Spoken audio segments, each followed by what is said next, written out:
and I'll look for someone to nominate a chair.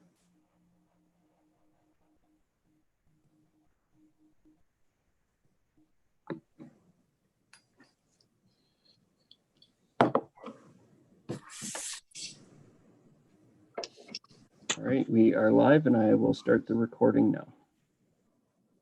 Okay, thank you, Rob. In the absence of the chair and the vice chair, I'll call this meeting to order. I'm looking for a mover to appoint someone as chair until the vice chair is able to join us. Councillor O'Leary. Thank you, Madam Chair. I'd be happy to nominate Councillor Soever, the chair of the meeting. Thank you. Do I have a seconder for that? I'm happy to second. Thank you, Councillor Keaveney. Any opposed to that? All in favor? I'll see all your hands so you can raise your hands. Okay. Councillor Soever, are you happy to chair the meeting until the vice chair joins us? Yes, I am. Okay, I'll pass it over to you then, sir. Okay, very good.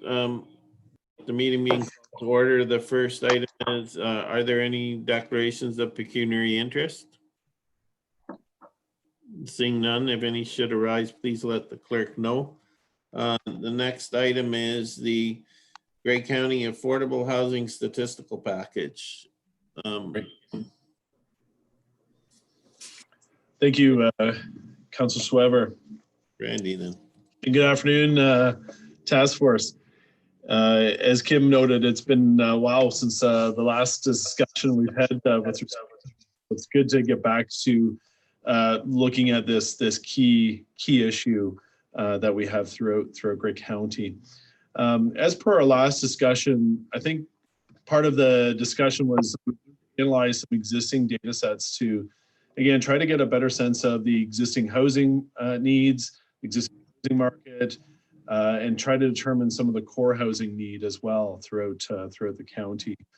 So Brad Noble, our planning data analysis coordinator, has started to dig in some of the existing data sets, mostly from Stats Canada as well as CMHC at this stage. And we're just going through a kind of a first pass through that data. So we hope to dig into some of those data even further. But we wanted to present some preliminary results, I guess, of that data to date. And so maybe I'll just pull up.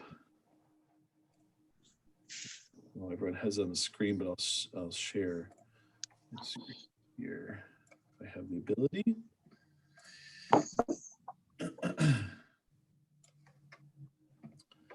Okay, here we go. Oh, that's not it. Try that again.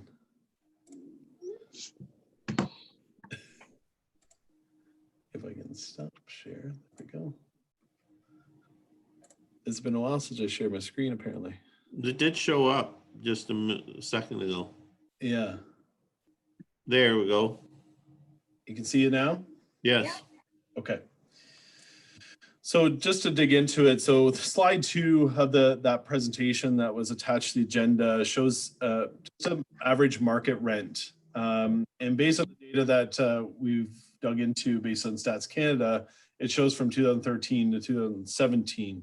And as you can see, the overall general trend is that the market rent has increased within that time frame.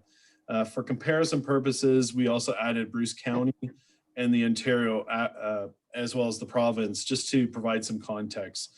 And as you can see, the average market rate has gone up in both Bruce County as well as the province as a whole, which is similar to what we're seeing in Grey County. If we had data past 2017, based on what we've seen, heard, is that trend has continued and that the average market rent has continued to increase. Next slide is basically showing the average 2-bedroom rent for some municipalities in Grey County, as well as some nearby municipalities. And this is where we have data that's available through CMHC. And there's only certain municipalities where we have detailed data sets for through CMHC. And that's why you see Owen Sound, Meaford, and West Grey being shown on this slide with respect to Grey County. And for based on Owen Sound, Meaford, and West Grey, the average 2-bedroom rent is not as high as others like Saugeen Shores, Kincardine, and Collingwood, but it's still high based on the average income for these communities. The next slide shows the Grey County rental vacancy rates, as well as the Ontario vacancy rates for 1, 2, and 3+ bedrooms, again from that 2013 to 2017. As you can see, in 2016, we were at a fairly low compared to the rest of the years. And then for whatever reason, there was an increase in 2017. We need to further dig into this data to see what's happening there as to why there was an increase following 2016. But just to give you a sense of where we're at with respect to 1 bedroom, 3+ bedroom, at least as of 2017, based on Stats Canada data, those are our current vacancy rates. Just go to the next slide. Slide 5 shows the average and median dwelling value from 2013 to 2017 for both Grey County and Bruce County. And again, the trend has been that the average and median dwelling values has continued to increase. And we, again, if we had data beyond 2017, it would point to this trend continuing to increase based on what we have seen and heard from local real estate associations. Next slide shows housing starts by dwelling type. And predominantly, historically, it's been singles, but we are seeing an increase in semi-attached dwellings and other multiple dwelling type units based on proposed developments or developments that have been draft approved within the last few years, and we're starting to see now being developed. And the next slide points to that in the fact that this slide shows dwellings under construction as of the first quarter of this year. And as you can see in Owen Sound and Meaford, there are more multiple dwelling construction versus singles, which is a good stat to see. And I think this is based on some policy changes with respect to encouraging a mixed use or mixed housing types, as well as higher density in our key primary settlement areas as well. So that's a good trend to see, that we're seeing under construction more multiple dwellings than single dwellings, which again will hopefully help to support the overall housing need that we are seeing on the ground. Mr. Chair, Warden McQueen here. Yes, go ahead. Am I able to ask a question to you, Randy, at this point? Sure, yeah. Just going back 2 screens, you showed the Grey County average and median dwelling value in Grey County, but are you able to break that down per municipality? Because I would think that there would be a difference between Owen Sound and Town of the Mountains, for example, right? Yeah, some of the data we can break it down by local municipality, and that's something that we would, you know, if that's something that we would like to see, we would definitely explore that. So that's Canada, we should be able to break it down by local municipality. For this stage, we wanted to provide, you know, an overall context for Grey County, but definitely we can drill down into these data sets further.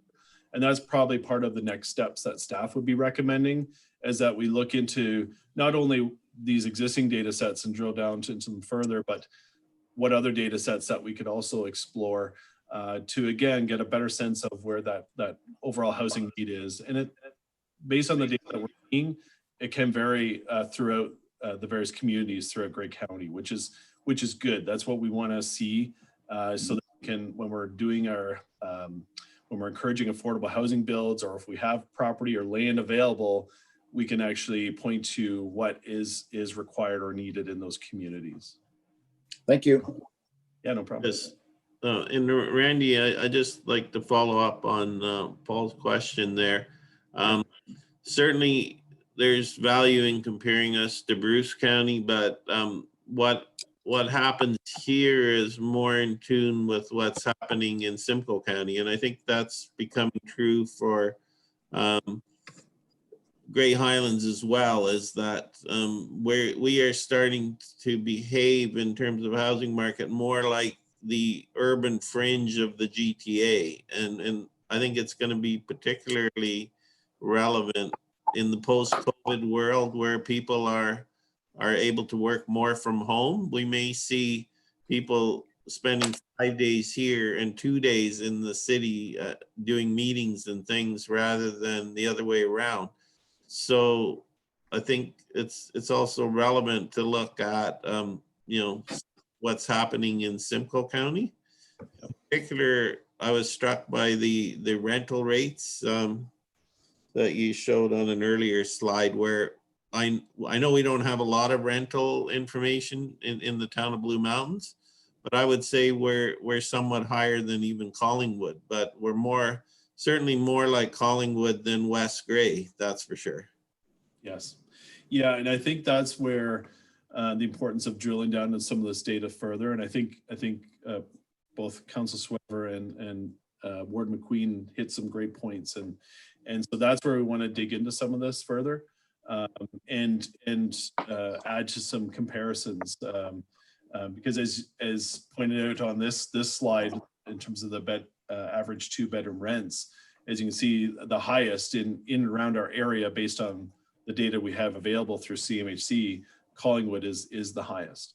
And so on the fringes of Grey County to our east, like Blue Mountains and Grey Highlands, it's likely that we're going to see the average 2-bedroom rent higher in those municipalities as well.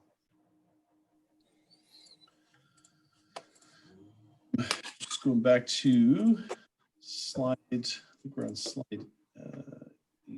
So yeah, just to follow that up. So again, the trend with respect to dwellings under construction based on the first quarter of this year, again, points to that there seems to be more multiple dwellings under construction as noted, which is a good trend to see. Randy? Yes. No, sorry to interrupt, but on that slide, down of the Blue Mountains, certainly we've traditionally been about 40% of dwelling starts in Grey County, and I think we're already at something like 150 million in building permits now. I can't remember what the number was. So, but we don't see our stats there. So I think we're going to look a lot like Wasaga Beach and Collingwood, maybe not in terms of the style of houses, but that's one of the issues with affordability is that we are a large percentage of the county and we're not really doing well on a mix of housing types.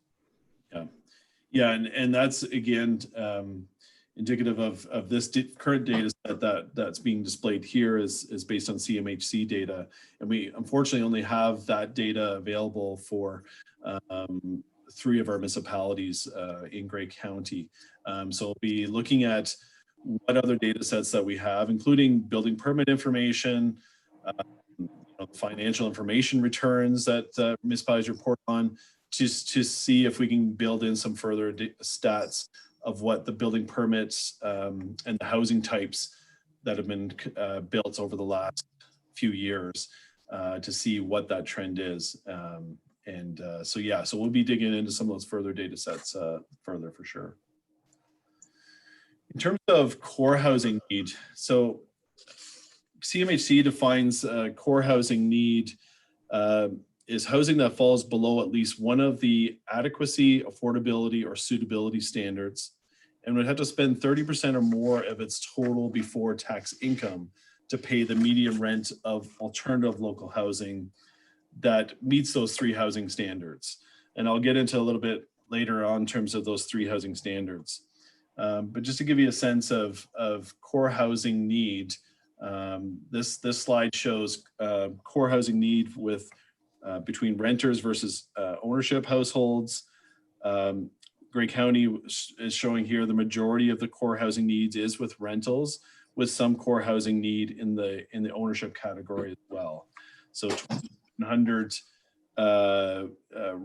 renter households in terms of core housing need, and 1,500 households in ownership core housing need. Same stats with respect to looking at housing need by household type. The greatest need is with 1-person households versus households with 2 or more people. and again, we'll get into that a little bit later in terms of that. I think it's reflective of the demographics of Grey County as well. And in terms of the core housing need by immigration status, it's showing the core housing need is greater with non-immigrants. What I can say though is that when talking to newcomers wanting to move to this area, they can't find housing. So I don't think that truly captures the core housing need with respect to immigrants. What I think this data represents is core housing need for those currently residing in Grey County. So therefore, if we're wanting to look at attracting newcomers or young families to our area, obviously those housing needs would be a lot different than basically what our core housing need is based on residents that are currently living and residing in Grey County. Slide 10 provides a bit more definition in terms of what CMHC means when it comes to affordable housing, adequate housing, and suitable housing. And essentially, affordable housing, as I mentioned, costs less than of before tax household income. And adequate housing does not require any major repairs according to residents. And suitable housing has enough bedrooms for the size and makeup of the resident households. And these are according to national occupancy standard requirements. So when we look at the core housing needs standards, both for renters versus owners, by household type and by immigration status, as you can see across the board, affordability stands out to be the biggest core housing need based on those three standards.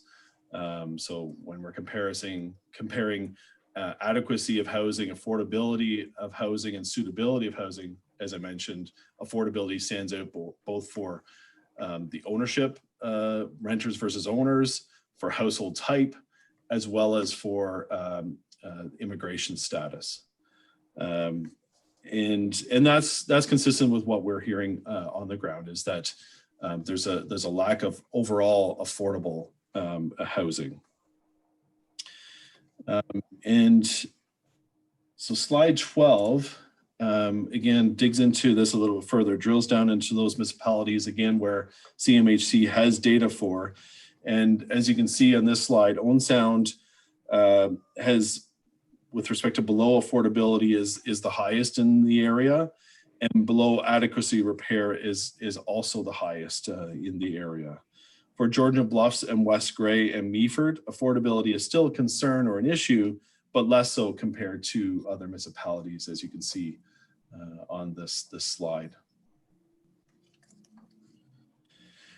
So what we were able to do is, because we have data available through CMHC, again, for Owen Sound, for Meaford and West Grey, we took one of those municipalities.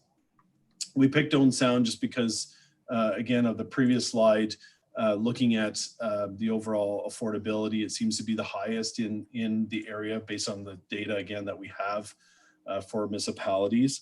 And so we wanted to drill down into that data a little bit further to see if there's key groups of interest that are identified in the data locally. So slide 14, it shows average income and average shelter costs for owning and renting in Owen Sound. And this goes back to 2016. So this is based on the most recent data that CMHC has available. But as you can see, that's showing the average income in the core housing need category in Owen Sound for owners and renters. And the average shelter cost is reflected on the table beside. The next slide shows core housing need by maintainer age and by immigration status. And as you can see, the highest core housing need is for rentals, and that increases by age. So the older the population, the higher the core housing need increases. This, I think, is also a reflection of our current demographics, in that a good portion of our population is over the age of 55. And majority are currently non-immigrants. And I think that's why we're seeing the data the way it's being shown here. Slide 16 shows the Owen Sound core housing need by household type. And as you can see, one person households being the greatest housing need, and particularly single female one-person households over the age of 65 stands out as a fairly high need. And as you can see, there are other core housing needs in other household types.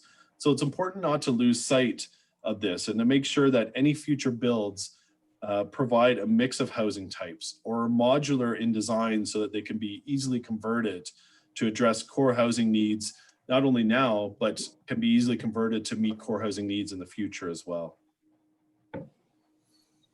The next slide shows core housing need by Aboriginal status and by activity limitations. And although non-Aboriginal households represent the greatest core housing need, again, we can't lose sight of the fact that there are also core housing needs for Aboriginal households as well. In terms of activity limitations, as you can see with the graph on the right, the majority of the people in core housing need have at least one person with activity limitations, highlighting the importance of ensuring that any housing that's built meets accessibility standards. Next slide shows core housing need by seniors present and by minors present. Majority of the housing needs are for non-senior households. However, there is a definite need for seniors housing, with a third of the overall core housing need being 65 age or older. In terms of minors present, the majority of the core housing need do not have a child less than 18 years old. But again, not losing sight of the fact that there are approximately 300 households in core housing need that have a child that's less than 18 years of age. So some of the key takeaways based on drilling down further into just the Owen Sound example, it shows that the key group of interests in core housing need includes 600 female one-person households, half of which are senior 65 plus. That the Grey County housing construction has been historically dominated by single detached dwellings.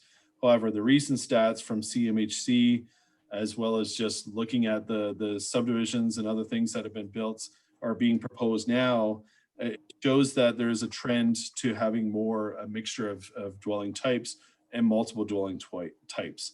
And so we've seen a shift in the past few years based on these development proposals proposing a mix of housing types. And again, I think that's partly a result of policy changes, both at provincial level, county level, and local level.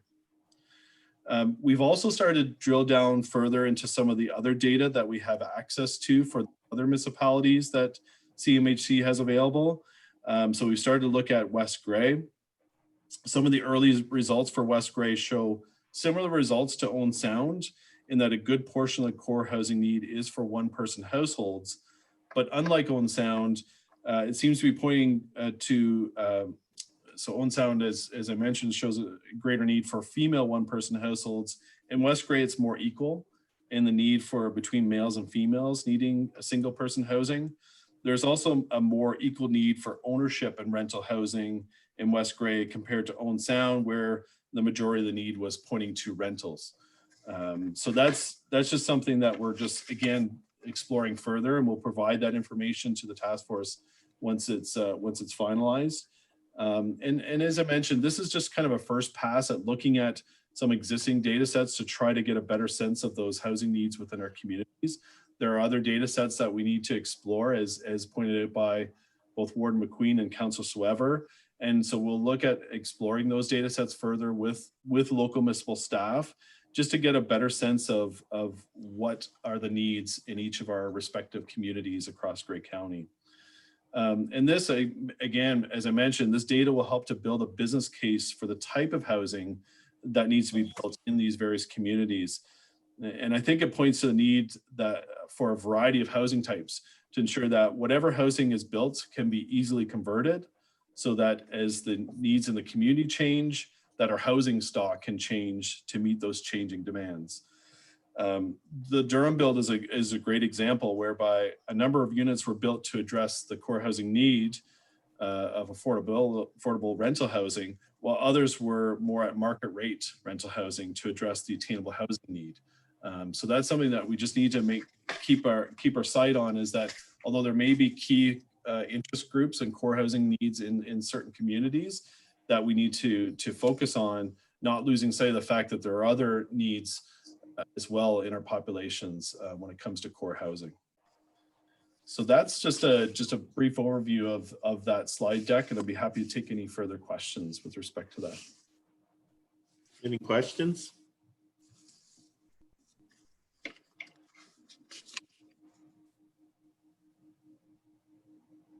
Hearing none, we'll ask again. Any questions? If not, Mr. Chair, yes, Warden McQueen. great information, like, and just oodles and oodles of information there, and I'm sure you can break it down even further. And it just a good cross section of Grey County as a whole. And as you said, Randy, about zeroing in further on that would be really, really good. So this speaks to a lot of different aspects of housing. And I was going, just before we get further on our agenda, I went back to our minutes of our first meeting in March. I think it was March 3rd. And there was a lot of discussion, I think, that Randy brought, or no, I mean, not Randy, Scott brought forward in a report there as well. And a lot of different aspects of affordable housing. And some of the takeaways that were mentioned at that meeting as well was also on the planning side of taking that type of housing and going into further aspects of how do we create that. And some of those summary points I gathered from those minutes were lot sizes, secondary units, incentive for young people to buy homes, surplus land, which we're going to be talking a little bit of, maybe a little bit with regards to the municipal inventory as the next slide comes up. And again, municipal land availability. DCs and DCs on smaller or secondary units was another item that we had talked in there. And also a deferral on DC on rental units, right? That was something else. Inclusionary zoning was another topic. And, you know, also certainly seeing that a great need is in the Owen Sound area for sure, and Owen Sound itself, but also other parts of Grey County in the sense of different makeups of demand. Certainly from, I see a great change happening just even in Southgate with regards to that development, and just that fringing part that's coming up from the GTA that's affecting that part of Grey County. We know of Blue Mountains, certainly Owen Sound, and then you mentioned about West Grey and how. So we certainly have because of the vastness of Grey County, we have certainly a lot of different pockets. And certainly I would say probably with Blue Mountains and the fringes of Blue Mountains with Meaford and Grey Highlands is that affordability in the sense of young people to be able to live there and work. And I know, the affordability is probably less or more. I guess it depends where you work, where you live, and where you're doing your business as well. And as we know on the hospitality side, it's a lower paying occupation, but in high demand. And we know with COVID-19 how that's being affected as of today, and it must be pretty tough on those individuals that were working in the tourism industry right now and trying to find a place to live. And I know Blue Mountains are working on a plan there as well. So there's a great chunk of mix of different cohorts. And the other last question I want to throw out there, and these are just for thought-provoking points from our meeting in March, is that cohort of the baby boomers that are just that new upcoming, not baby boomers, millennials that are in that next stage of in the workforce and moving forward in that whole new generational change that we're probably going to see, and looking at raising families and that sort of thing. Personally, I feel that there is going to be a change, and I've been saying this a little bit about Central Ontario, and more so with broadband and the ability to, work where you choose versus having to, choose where you work, so to speak. You know what I mean? In the sense of don't have that option is, you got to work where you got to go to the office and that type of thing. So there's a lot of, even just out of COVID-19 from our March meeting, there's been a lot of shifts that we're going to maybe see that we maybe don't know exactly what that looks like. And again, the other part is we're working on, and then when COVID-19 hit, is transportation and the ability to move around. Not everybody has a car, and you know the cost of a car. And I know we looked at that part of transit, and then you know so many things I've sort of got. And I'm so glad we've got this meeting going today to get back on that, you know, that swing of things. And I think as Councillor O'Leary said at our last meeting, we've talked about it. Let's get something done.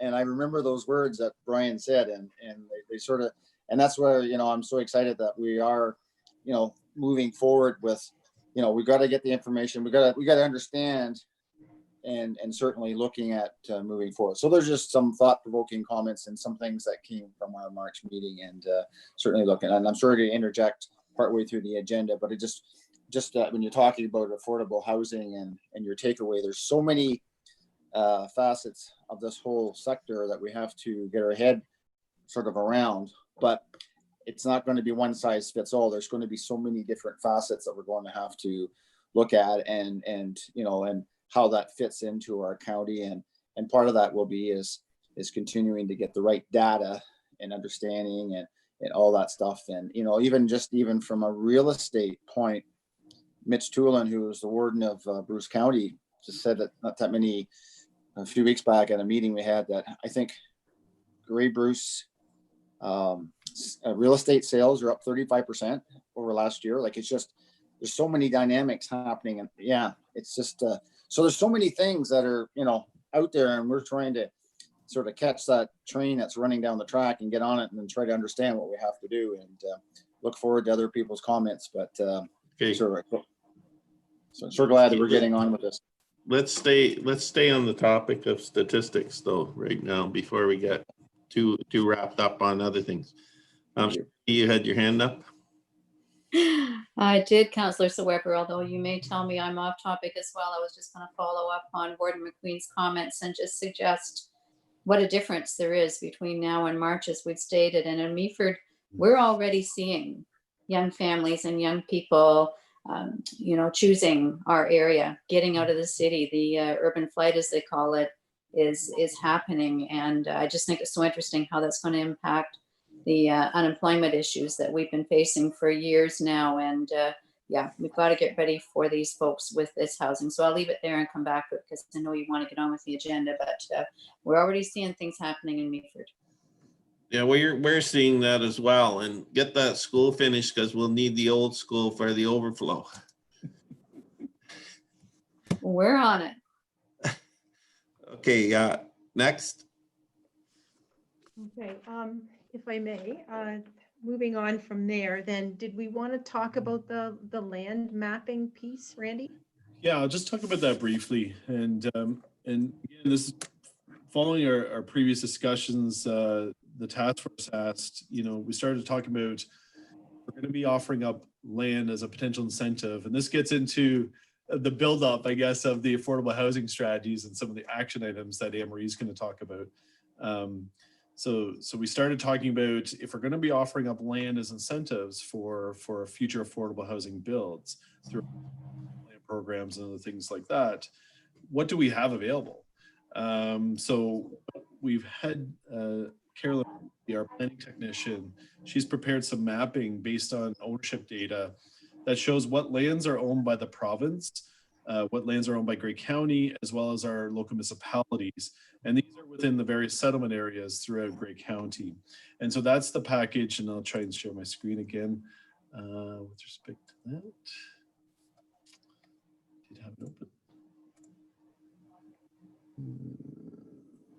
Let's see. Try again. There it is. So this is just to give you a sense of the mapping that was attached as a link to the agenda.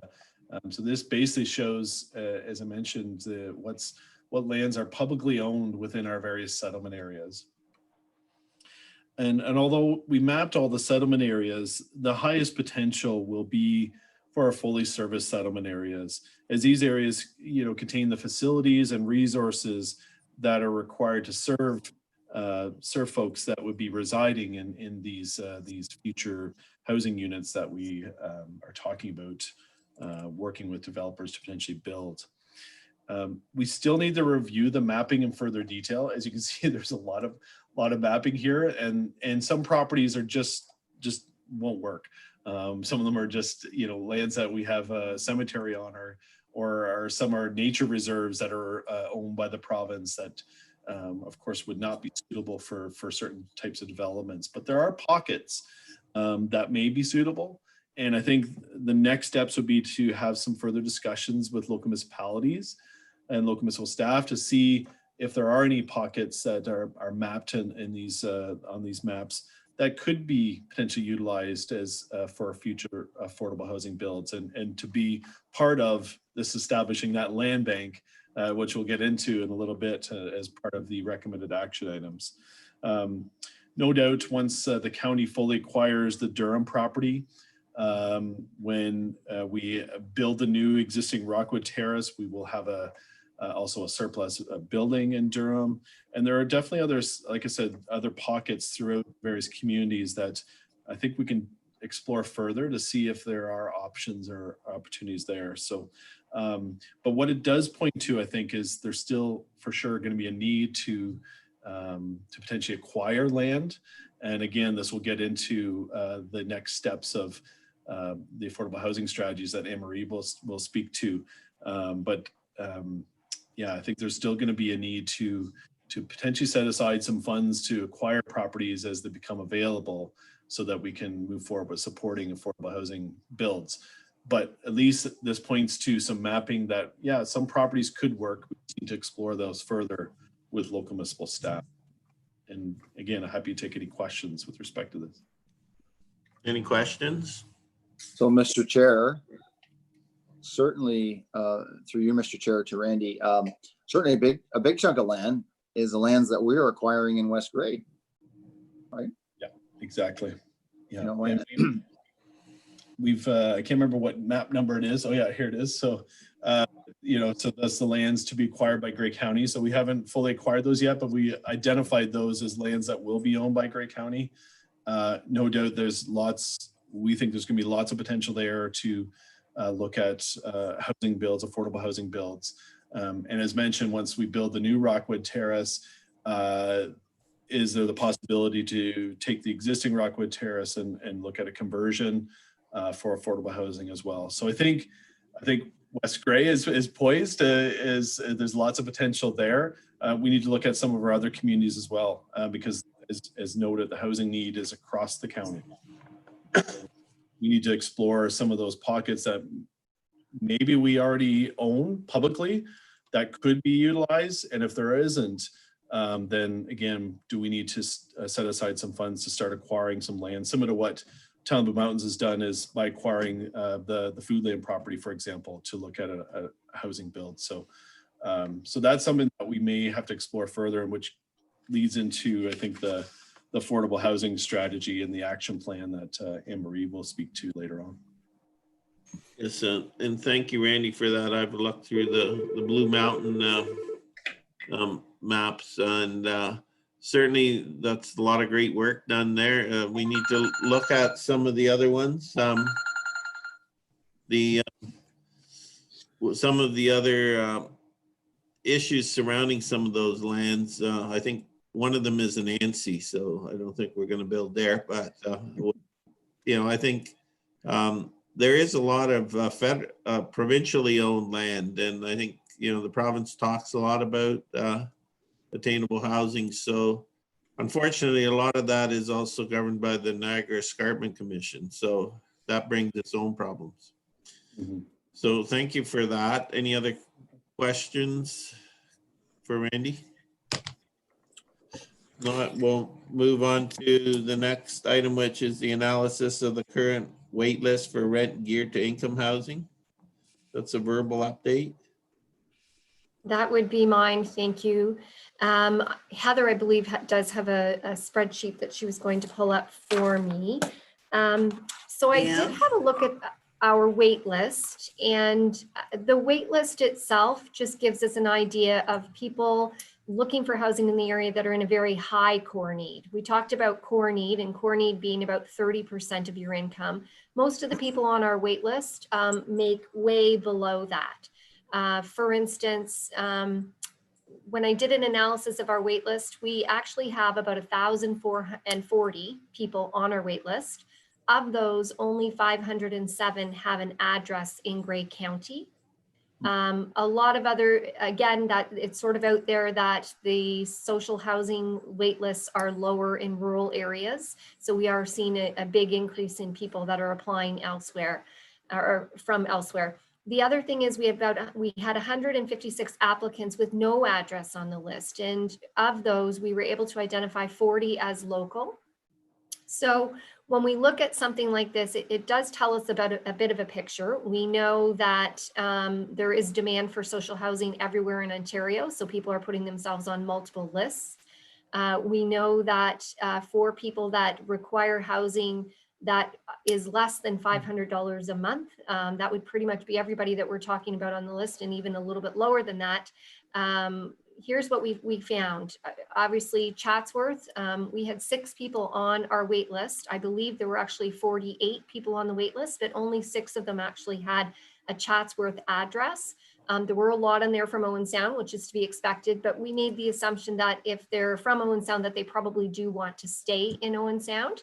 And so that's how we looked at the list. If you'll note, our largest area that needs housing, especially for social housing, is Owen Sound at 369 people with an Owen Sound address looking for housing. Durham, Hanover, and Meaford were our larger areas. There were some in other areas. I mean, Thornbury had 4 seniors and 4 non-seniors. Again, these are people with we're looking at that high core income. If you look at the bottom graph, it does say the average income of people that are living in our housing is for a single person, $13,794. So that person is looking for rent that cannot be other than social housing. It would have to be subsidized housing. Our seniors, we have 490 seniors that live with us, and that is 65 and above. And of those singles, the 272, there were a very large percentage that were 55 and above. There's probably about another 70. So we do know for a fact that seniors housing is something that is quite prevalent.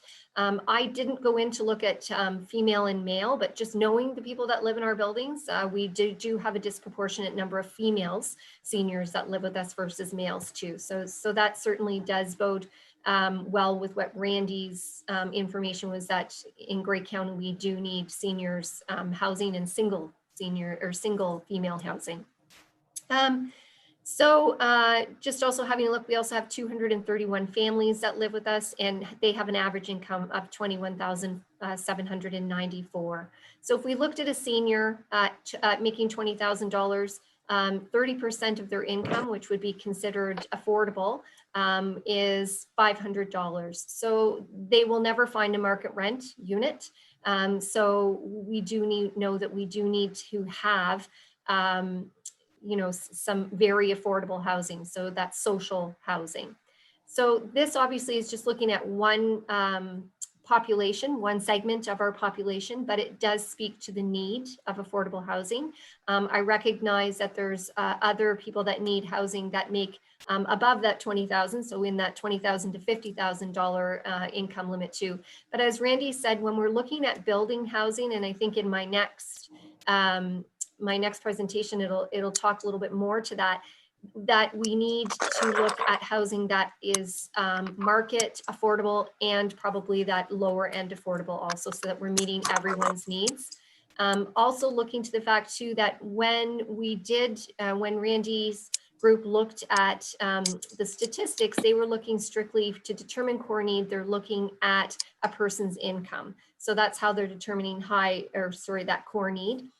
Probably the 993 people that we are housing already will be included in those numbers. So those are things that we need to dig a little bit deeper in order to figure out actual amounts and numbers in specific areas. I'd be happy to answer any questions. Thank you, Anne Marie. Any questions? So, Anne Marie, it looks to me like, you know, these income levels are quite low. And when we discuss our attainable housing corporation, we're looking at the missing middle. That's And right. those would be people with a family income of between 40 and 100,000. And they still would fall in that they can't spend more than 30% of their pre-tax income on housing. Because we're looking at rents here in excess of $1,500 if you can find a place. Mhm. So when we're looking at need here, this is looking at the people that are in our current housing, but in a wait list that covers all of Ontario. Now there's a limit to how many people we can service as a county.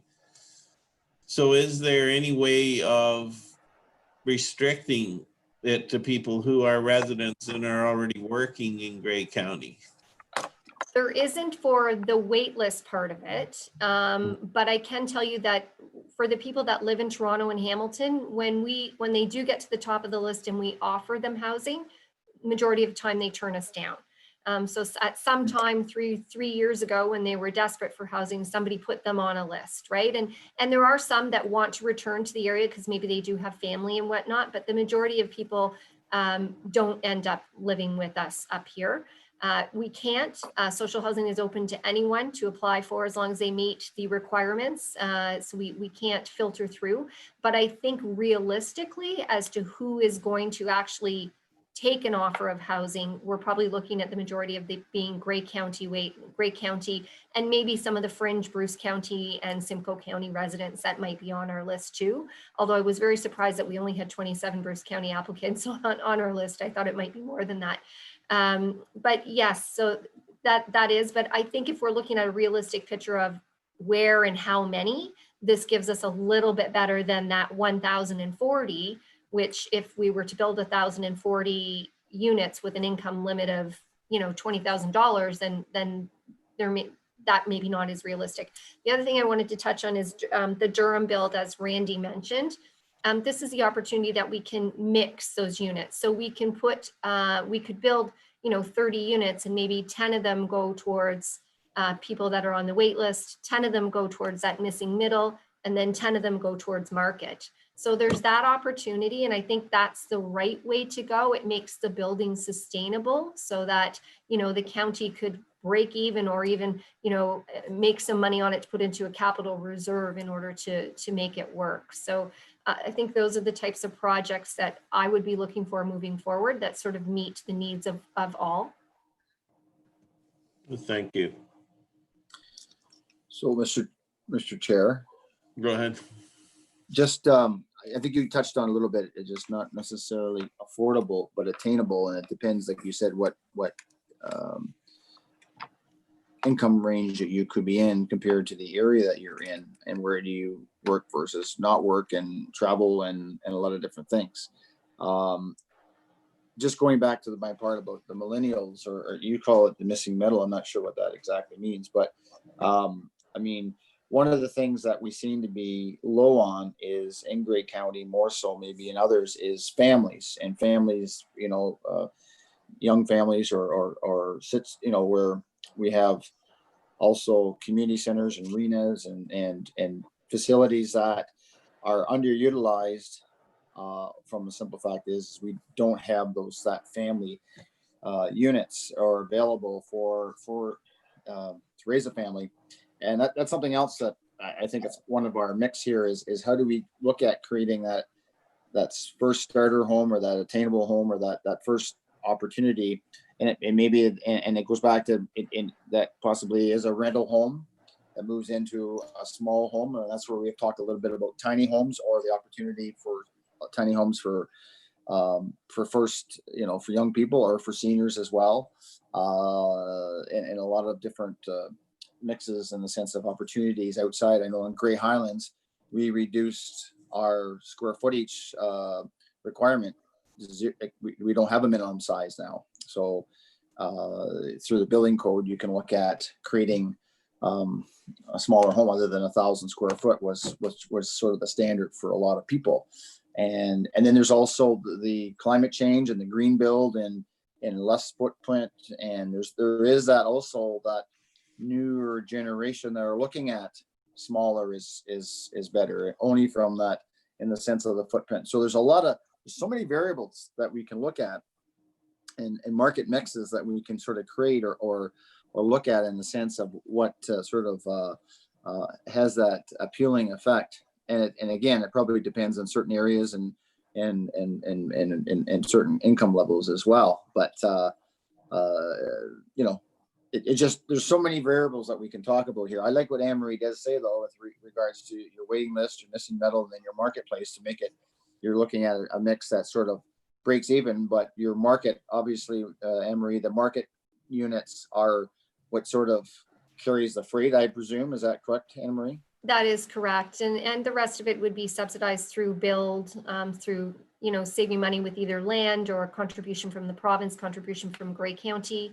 There's different ways, waiving of development charges. There's a number of ways to make the build cheap, to make the build affordable so that you can afford the mortgage with a mix. Right. Yeah. And I think right now it's interesting that the mortgage rates are really, really attractive. Like it's just an interesting time. I'm gonna go mute. My clock's going off. Okay, very good. Okay, any other questions for Anne-Marie? Shirley? Thanks very much, Mr. Chair. And I just wanted to suggest, I think we have such a great opportunity now because I think it won't be long until we're back into the same kind of workforce challenge that we were facing prior to COVID, where we had the lowest unemployment rate in Ontario. And how do we use the time and the planning and the opportunity that we have now to create the kind of housing that will attract the people to take those hospitality jobs that we know that we need?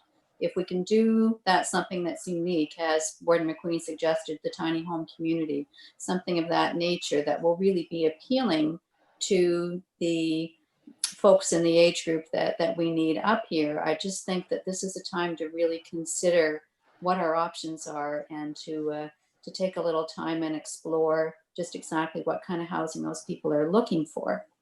And as we go through this process of determining what we're going to do next. Okay, anyone else? Mr. Chair, it's Brian. Go ahead, Brian.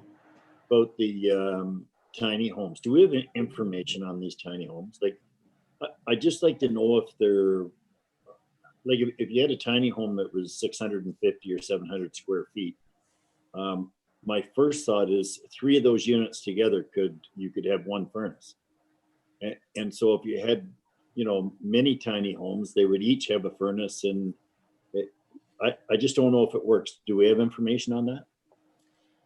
We do have some information. There have been, in some areas they work well. Down in the United States, in areas where there's no winter, where there's the opportunity for people to live together, in maybe areas. For up here, it's more difficult. Winter makes it difficult to build a tiny home. Building code right now makes it a little bit difficult to do that. Also amenities. Most people that need a house that is affordable probably maybe don't have a car, maybe want to be able to walk to work, and finding something that is in town, a place to do that, is a little bit more difficult. Also, to me, a tiny home is an apartment. If I'm looking at what's affordable and what is easier to build to cater to most people's needs, the majority of people's needs, it would be an apartment building. I'm not saying that there isn't a time and a place for tiny homes, but I really kind of think that that's more a group or an organization or a co-op to get involved with. There's lots of issues with land ownership if you're doing an ownership one that we would have to work out. It's not to say that there aren't successful tiny home areas around that we can actually, maybe do some contacting and get a little bit more information. But for larger scale, to me, it makes more sense to do townhomes, row homes, and apartment buildings, because we know there's such a large need. Yes. Brian, did you have a follow-up? No, that's all. Thanks. I just, well, I'm glad that Warden McQueen brought it up. I mean, we have to Yeah. consider everything, but I just wondering if we had a little bit of background. Thanks, Emery. Yeah, and I think Anne Marie's right. The tiny home is really an apartment building. Certainly, that's not going to be popular in most communities. We're having that discussion right now with our attainable housing. We floated a zoning bylaw amendment to go up to 5 stories, just so that we could get through that process, and it wasn't very well received.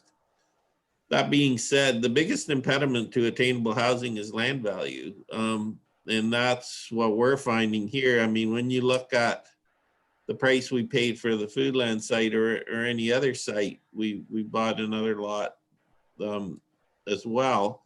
And you look at, you've got to put a lot of units on that piece of land.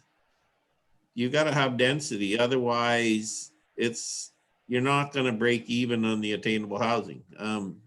It's just, you know, if you have tiny homes, even if each one was on their own tiny lot, I mean, property is very expensive here, and it just doesn't work. Okay, we're a little bit off topic, so I guess it's my fault on the chair. So let's to the next agenda item, which is the draft action plan for developing affordable housing. Mr. Chair, did we ever find Mr. Burley? Did he ever surface anywhere? Am I doing that bad of a job? No, No, I'm sorry, Councilor Burley is unable to join us for the meeting. So Councilor Sweber, you'll just continue as the chair until the end of the meeting. Okay, thank you. There was no Okay, intent. so we're on to item 6. There was no intent on the chair, Action plan Mr. for Chair. developing affordable housing. Thank you. So as part of our housing and homelessness plan, we put together a strategy looking at creating affordable housing. And again, when we say affordable, we're looking at focusing on the people that are on our wait list, along with some of that missing middle. As the county and Grey County Housing Director, my responsibility is looking at that social housing aspect of it, but also recognizing that the importance of affordable housing and that projects that we do build should be mixed. So when we looked at when we did our 2019 update, we looked at the first couple of years, knowing that in 2019 and 20, that there were funds coming from the province. So we were able to lobby the province for more funding, and we do have an affordable housing build of 59 units that's starting in Owen Sound. They should be receiving their build permit actually this week or next week. So things are moving forward with that apartment building. And that would be looking at 27 affordable units. So that would be people that could afford around that $600 market rent or $600 rent, and then right up to $900 in rent. So it's also a sum for that market or that missing middle, as Councilor Sweber refers to it. So that is what we have done so far. We also have received money for a housing benefit for up to 30 people from the province, and that is starting as of July 1st.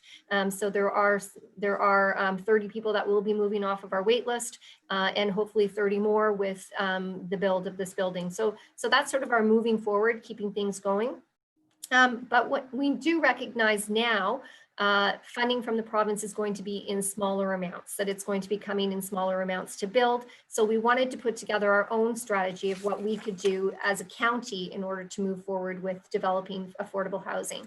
So I put together a strategy looking at getting ourselves poised so that we are shovel ready if funds do come from the province, but also recognizing that if we had our own funds, then we could look at moving forward with some of the developments that either our nonprofits, ourselves, or private developers might be interested in. So the first one is, of course, a housing task force, which we've already started. Secondly is looking at and doing an analysis of our wait list, talking with our municipalities and really trying to get a good idea of what that local need is. And that needs to continue. We need to do more work on this, but this is our start. Establishing an affordable fund. We really can't do anything unless we have funding. So we do need to figure out what would be an appropriate amount for us to ask council for either an initial one-time funding commitment and ongoing funding would be my preference. So looking at both, so looking at a pot of money and then also looking at what could we put into that pot on an annual basis in order to keep momentum moving with developing affordable housing.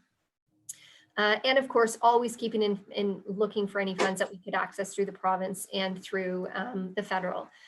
Looking at establishing a land bank, and we've already started that process. Are there county properties for housing development, municipal? Are there private properties? There was a private property that went up for sale beside one of our social housing developments that easily we could have bought and made that larger. But we don't have that existing pot of money to do that. So, you know, that would have been an opportunity that possibly would have worked out for us. We need to look at developing that incentive package for rental housing development. So again, working with planning, looking for some ways in economic development. Are there ways in which we can incentivize to build? Access current community housing for redevelopment. We have a number of housing portfolios that exist that we could develop, divest. We could leverage the land. We could look for new opportunities and potential within. So if I have, let me use Dundalk, for example, I have a small apartment building there, but some land attached to it. There's certainly opportunity for that. And it would not just be social housing, it would be market, you know, missing middle housing and obviously social housing combined. We do have our building condition assessments with a facility condition index, which will be happening this year. So that's going to give us some good information on the longevity of some of the apartment buildings that we have. And we are required to have the number of affordable housing units that we do have or social housing units that we do have. So there might be, you know, looking at that plan, how do we sustain it? And is there the ability to add additional units? We are working with our nonprofits. We do have 2 nonprofits that are interested and do have land and would like to do some builds, but are just requiring some funding in order to do that. So there's certainly opportunity. Private public partnerships like we had with the Trembles with our Durham build, certainly looking at more opportunities for theirs, along with the commitment from the developer of 20 years or more of affordable housing rents or affordable rents. And the way to do that certainly is once we figure out what we need and where and what opportunities we have with land and funding, then looking at developing an RFP and getting it out there. But there has to be some incentives for developing that affordable housing. And we need to have all that in line before we do look at the RFP. That is the way we did come up with the Tremble build, and it was very successful. There's also other things we can look at is a secondary suite program and a county-wide or county portable rent supplement. For $90,000 at $300 a month, we would be able to provide stable housing for 25 people on our wait list. Of course, that would be ongoing, so it's $90,000 each year.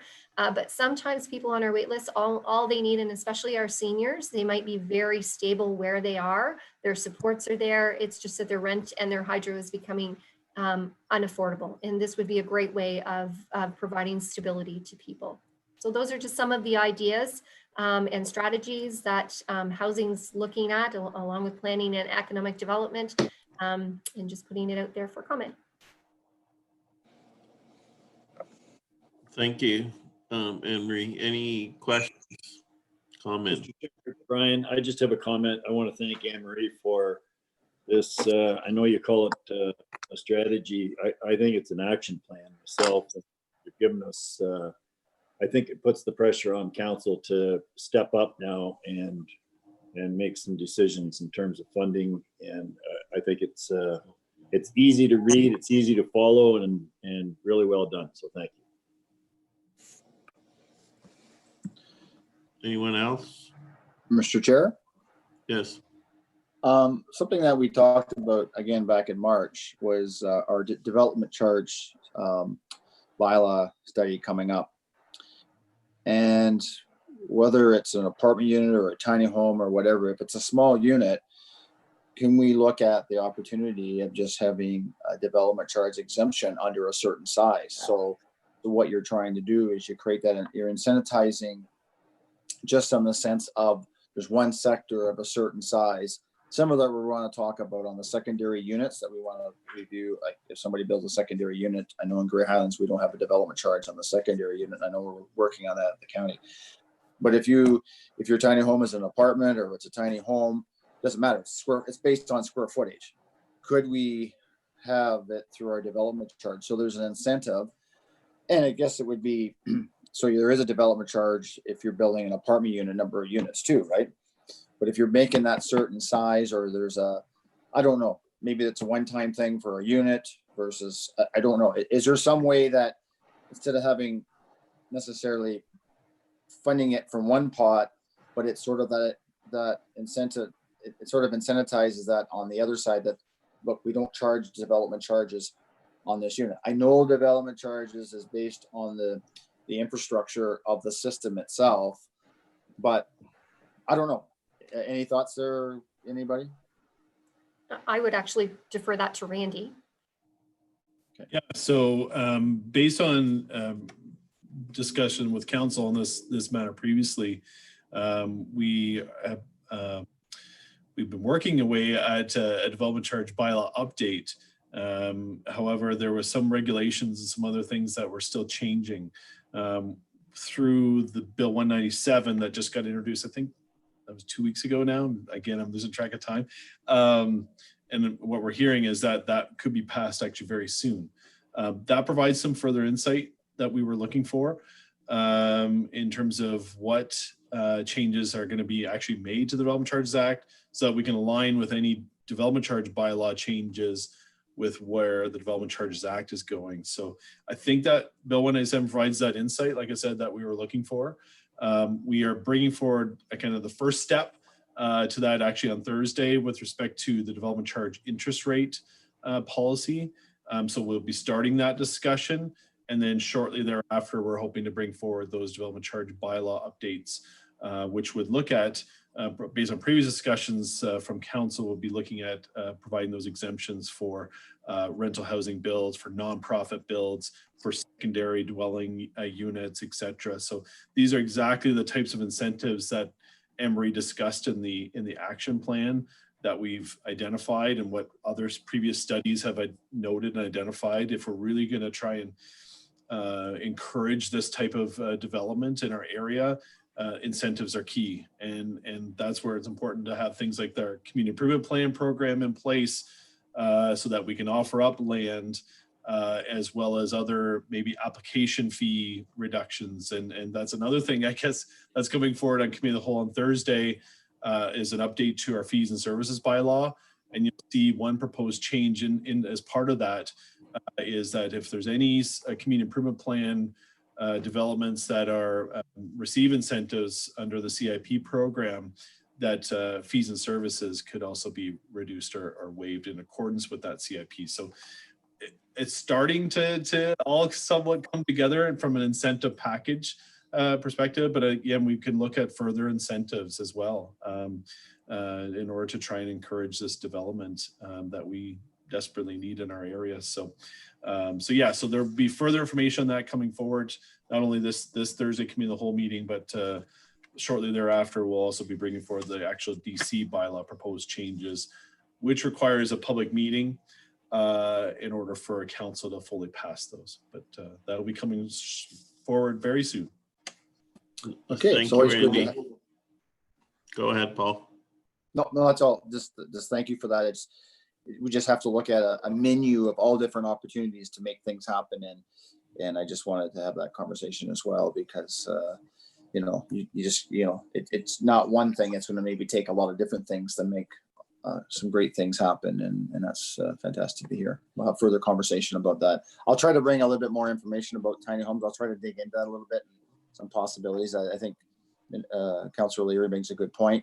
I think one part of necessarily a tiny home, but it's maybe a smaller home, it's less impact, and there seems to be interest in that. And I was sort of looking at some ideas of like a four unit tiny home type of thing, where you share some walls and you share a driveway and you share a well, and you almost like a condominium type idea, that it's sort of a unit. It's 4 units. It's sort of like an apartment size, like Anne Marie sort of saying, but it's sort of out in the country a little bit too, or has space. So you still have the ability, because some of the younger generations like to have gardens, and they like to have, there's a lot of different ideas that could maybe make it work. And I'll have to do some more research on that too. And I understand that it's something new, and it's something that we have to look somewhere else to see how it's being developed. And I'll maybe look into it a little bit.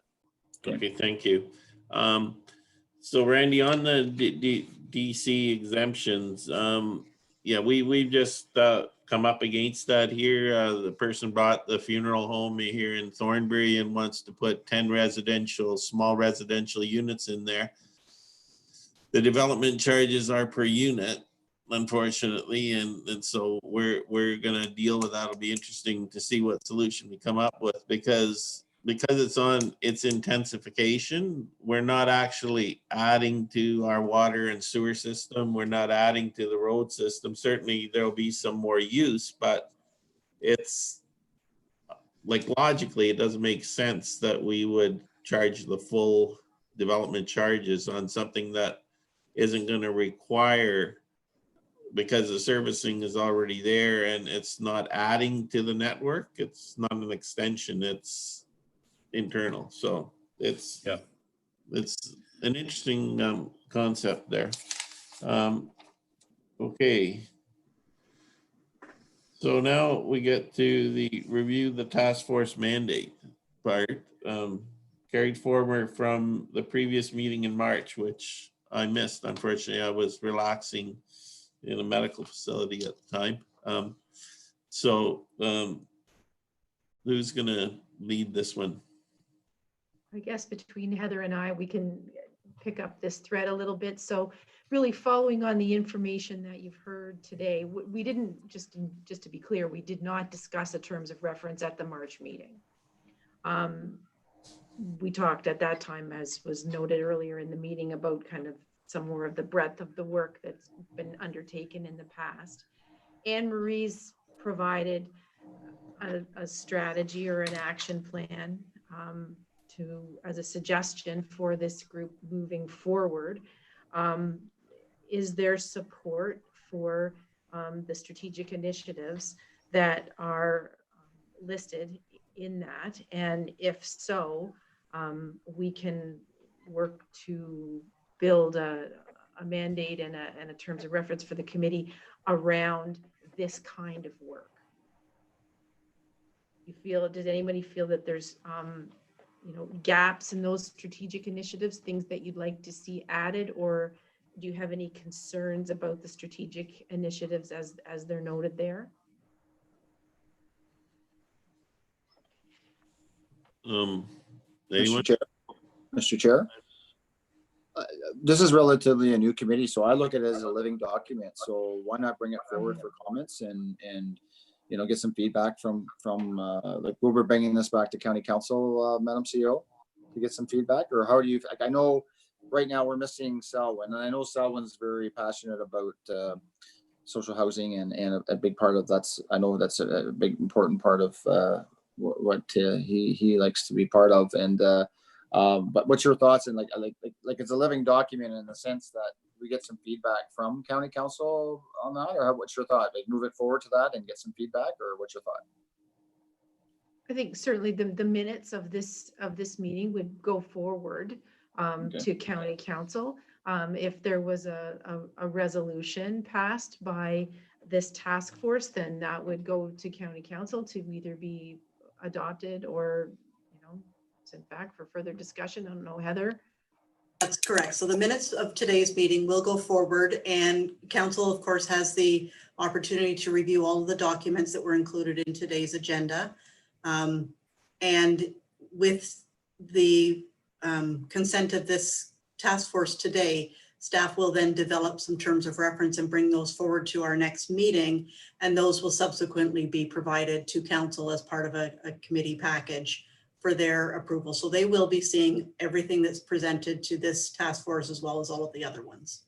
Okay, I guess just to follow up with that, Mr. Chair, is there's only 4 of us out of 18 that's here. So I'll certainly support it moving forward, so. Yes. Anyone else before I speak, or?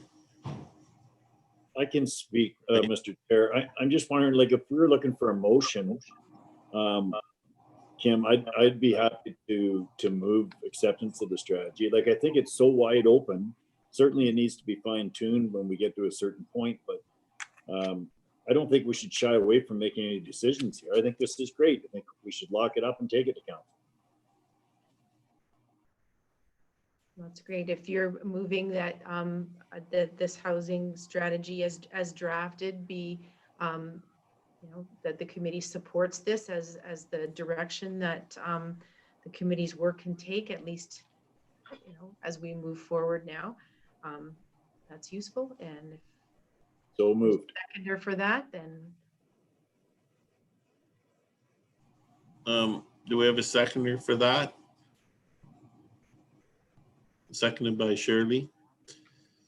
I would say that as part of the mandate, we need to kind of clarify. I like the strategy, but we need to look at our target audience. Is it going to be restricted to social housing strictly, or is it going to be addressing a broader spectrum of people that are working and have a very modest income and are looking for, accommodation, as long as they fit within the 30%? Because, and then how do we define, like, if you look at Grey Bruce, that means a lot of people that work in the hospitality industry can live in West Grey and Owen Sound, but their hospitality jobs might be in Blue Mountain, which is 60 to 70 kilometers away if they drive in a straight line, and further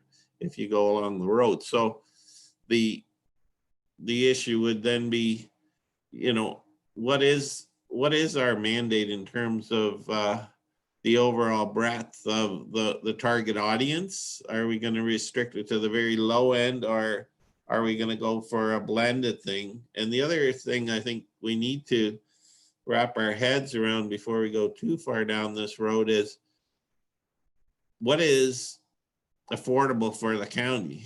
Are we aiming to create something that's sustainable, in that it's a housing authority that has income, has assets and capital within it, and can then eventually, like has happened in Whistler, finance itself and finance new projects by, especially in this day and age, if you have assets that you can put up as collateral, you can borrow money at a very cheap rate. And of course, we can use the county's borrowing if they co-sign a loan, as we did for Swift.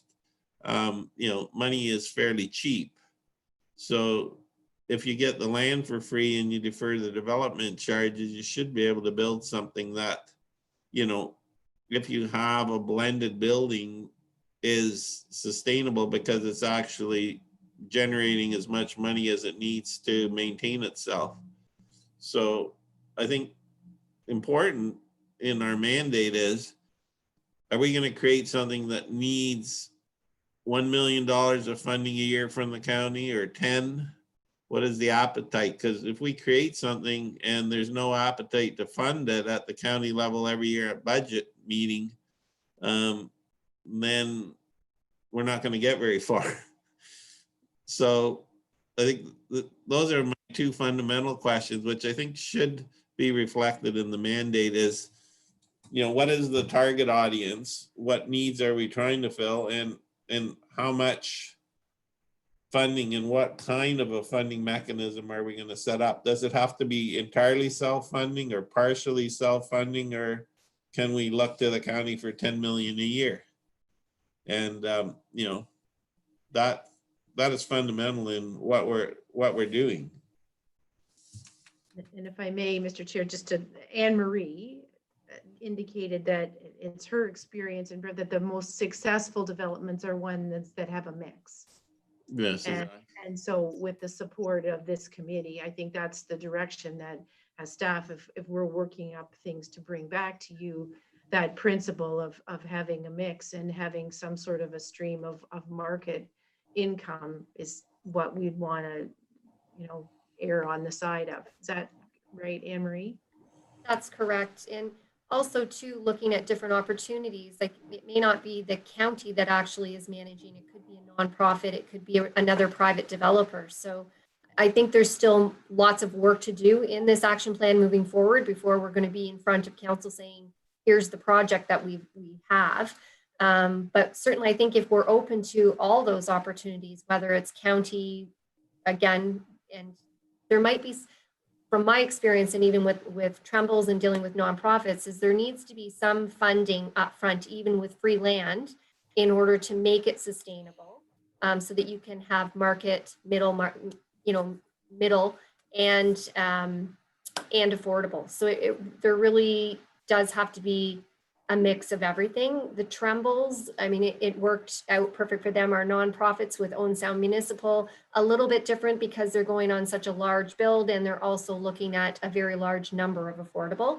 And also my mandate and our mandate as a service manager, so Grey County's mandate and Grey County Council's mandate as service manager is community housing, but at the same time, it's also taking into, making sure that there is affordable housing out there for everybody. So certainly it would have to be a mix in my mind. So, Mr. Chair. Yes. So I brought forward a notice of motion back at last September. Oh, there's my clock again. Must be 3 o'clock. That looked at tiny homes and smaller lot requirements, and it was supported, and it hasn't came forward, and I figured it would be coming forward. And some of the points that Anne Marie has pointed out in her document does touch base on some of it, but the last point it does add in that notice of motion I brought forward that planning policies and other initiatives in order, therefore be it resolved that staff bring back a report to committee of the whole on options for municipalities to consider when developing planning policies and other initiatives in order to improve affordable and attainable housing options in Grey County. And I understand that apartment units and that kind of thing is, but for Grey Highlands, for example, we have very little rentals, like we've talked about having, like even Chapman's creating some rental units, which would help out Chapman's employment base, because they have the old lands for where the building used to be, the old Chapman's factory used to be, and they were looking, but then I don't know if they realized that they weren't going, they're in the ice cream business or not in the rental business, and it sort of, I don't know, it sort of fell to the side, I guess, for now. We are talking about the mandate right now. Yeah, well, so my part is that mandate is where I'm coming from is there's a huge mix within Grey County. And I better plug my iPad in because I only got 5% here. Or you're gonna lose me. Maybe that's a good thing. But there's a huge mix of what is a possibility. So for Markdale, it's different than maybe Owen Sound and elsewhere because there's a huge employer that has a hard time getting employees, but they need attainable homes to live there, to work there, right? And that type of thing. So that's why I said this is a living document. There's a lot of different points of creating a lot of different incentives, whether it's planning policies, whether it's DC charges, whether it's incentive or creating, there's so many things that we can do and to sort of fulfill that need of the county of Grey as a whole. And I guess that's where Mr. Chair is this, there could be, we talked about this today. This is a really good start, and this is on the agenda. I just think there's some other things that could be included as well. And I know that a lot of lower tiers are doing their official plans, or they continue to do that official plans, and there's incentives that you can create. Simple things that just make a big difference. And we just got to think outside that box. That's all I would say, that we got to keep our a very open mind of moving forward and Yes. you know what? Grey County are leaders to do a lot of things, and we're great leaders and creating those new incentives and creating new opportunities for those people. So I'll leave it at that. I gotta go Well, plug you my are- iPad. You are the warden, and Heather, we have a motion. Oh, you're muted. Okay. Mr. Warden, you can't leave because if you do leave, we don't have quorum. No, I'm just going to plug it in. My cord's like Okay. store here. Are you going There to lose me? is- 'Cause I think So there is a motion on the floor, moved by Councillor O'Leary and seconded by Councillor Keaveney. We use the draft action plan as a strategic document. And I think with the discussion that's happened today, we can take some of those other points that people have brought up to pull in both the action items and those into a terms of reference and bring that back for the committee's consideration at the next meeting. very good. Good. So with that, if there's no further discussion, we'll call the question on that motion. All in favor? Okay, so it's carried. Thank you. I'm just going to slip and get a cord. Okay, so the other business is Warden McQueen is taking a cord. And anybody else have any other business?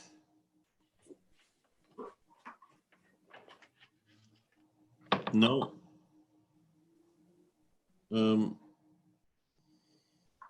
Next, we have an item called reference items. There were no reference items on the agenda. They were included as part of the agenda. Okay, thank you. Next meeting date? If you can leave that with the clerk's department, we will get a new date for people. It seems that what is it, it's the third Tuesday, doesn't work well for some people. So we will work with your municipal meeting dates and come up with the next meeting date. Yes, we have committee of the holes on Tuesdays here. Okay. So we'll find something that's suitable for all. Okay, thank you.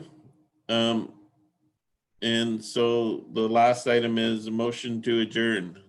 Make that motion. Councillor Leary, seconded by Warden McQueen. All in favor? It's carried. Thank you, everyone. Thank you for chairing. Yeah. Problem. Thank you. I'm gonna have to be a little more strict next time to keep people on topic. And welcome to your first meeting.